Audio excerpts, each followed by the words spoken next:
Greetings, everyone. My name's Brent Anderson. I'm the Mission and Dialogue Animator for Cultivating Unity, and I'm thrilled to invite you to join us on the Cultivating Unity Formation Retreat. Nearly everyone who has gone through it has shared a profound impact in self-knowledge, a deeper experience of prayer, or transformed relational dynamics in community life. The leadership of the OFM Friars, the Felicians, the Sisters of St. Joseph, and the Newman Franciscans have found this so impactful that they're now working to avail it for all of their members. Because in the words of Friar and former Provincial Ed Toulousek, this can transform religious life. We have some special gratitude to offer to the Sisters of Mercy, as the very first retreat was hosted by Mercy Center in Auburn, California. The formation impacts participants in 9 key focus areas. The first is a deeper connection with God. Through guided meditation and daily reflections, some report new openings in their prayer, even mystical experiences. But it's prayer that doesn't just stay in the chapel. Career chaplain Cassandra Hill says that practicing the pillars and contemplative presence in this kind of deep dialogue is itself prayer. The second key outcome is a deepened sense of community connection. Retreatants reflect on the profound bond that develops with others that they meet in the retreat, and a Franciscan sister shares that even though she and the other sisters live together and see each other often, the retreat enabled them to connect in a new and a deeper way. The third key outcome is a growth in self-awareness and self-knowledge. One retreatant shared that, "I came here to try to figure out how to relate better with my brother. Now I realize that the issue is really mostly in me." The fourth outcome is an enhanced ability to bridge divides and discovering new skills for active peacemaking. The growing polarization in the church and society at large over the past 10 years has created a new urgency for retreatants to embody contemplative ways of communicating that can bridge divides among communities, families, and politics. Our alumni have been doing this in incredible ways in all kinds of contexts, from community town halls, to workplaces, to boardrooms, to family and community life. The fifth outcome is a growth in intercultural competence.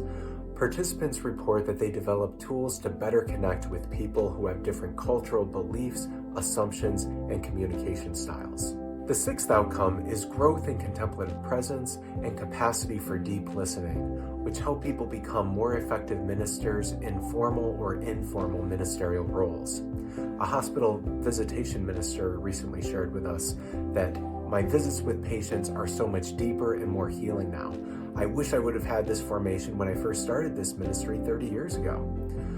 A Franciscan sister shares with us, "I appreciate how contemplative spirituality can serve as a route for my conversations." And a sister of St. Joseph shares with us that this has made me more conscious.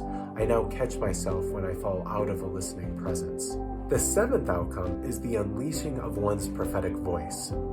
Prior to the formation, most people come in with a belief that if they speak their truth, this will have the effect of eroding relationships, and they may not be wrong.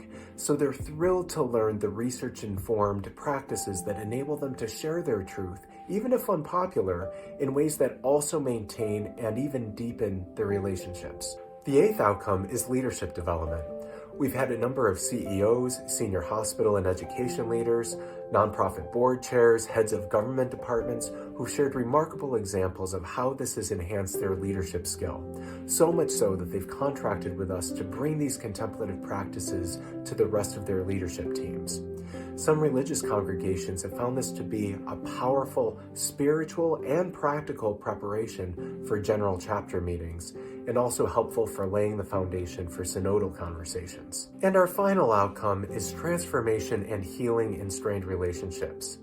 A sister shares with us that this has helped navigate some of their rubs and transform the ways that they relate with each other in their congregation. A retired professor shares with us that, "My son and I have barely spoken in the past 2 years. Using these skills really changed my approach to him, and now we're talking again, and it's going pretty well." The retreat practices are rooted in the disciplines that are listed here, but each of the practices that we share are always paired with a case study or a story, so we find that people from nearly any walk of life find the skills not just relatable, but they find the formation so engaging that they rank it 4.8 out of 5. For the virtual retreat structure, we gather once a week for 5 weeks for a 2-hour Zoom session, and then we reflect for 5 to 10 minutes each day with a prompt or a guided meditation that's supplied by Cultivating Unity. And then you're welcome to participate in a one-on-one reflection or coaching session for about an hour with a facilitator who's also a spiritual director. This formation process is different from a customary retreat. It's the fruit of over 3,000 hours of research. Interviews with participants a year after completing the process indicate that the formation has a deep and long-lasting impact. Some have referred to the formation as the how-to process for manifesting the vision of Fratelli Tutti and developing a culture of encounter. And nearly everyone shares that this retreat is profoundly healing for them. And we all know that our world and our church, and hey, each of us, can all use a place for our souls to rest and to grow and to heal. Know that you are so welcome to learn more about us at cultivatingunity.org, and we would love to hear from you anytime by email. May the grace and peace of Christ continue to be upon you and flow through you. Thank you for your time, and please don't hesitate to be in touch. Peace.